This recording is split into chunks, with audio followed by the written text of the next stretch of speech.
Alright guys, today we're going to be comparing a 2023 850 KS RMK to a 2017 800 RMK Pro. So the 850 has a 165-inch track, while the 17 has a 155-inch track, which we took them both out yesterday. And I must say the 2017 is significantly easier to side hill. Just because the 850 has such a long track, it just grabs so much more than the 155.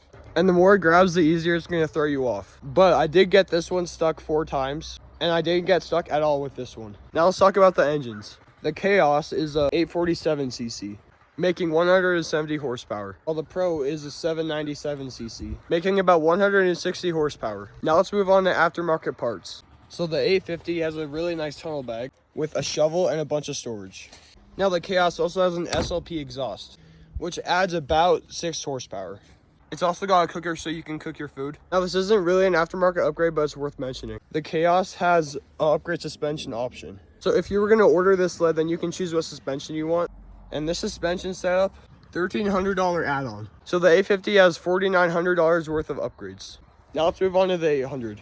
The only upgrades the 800 has is a snowboard rack and a handlebar bag. Now it does have a suspension add-on, but I'm not sure how much that suspension upgrade is worth. But the 800 has about $400 worth of upgrades on it. Now let's talk about weight. The 850 is about 430 pounds, while the 800 is about 421 pounds. Now let's talk about the ski stance. Now the Chaos's ski stance is about 940 millimeters, while the 800 ski stance is about 1016 millimeters. So the Chaos would be significantly easier to steer in deep snow.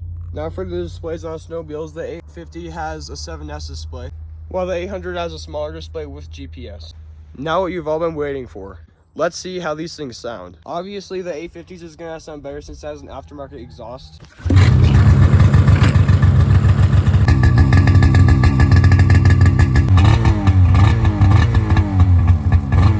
Now let's hear the stock exhaust on the 800.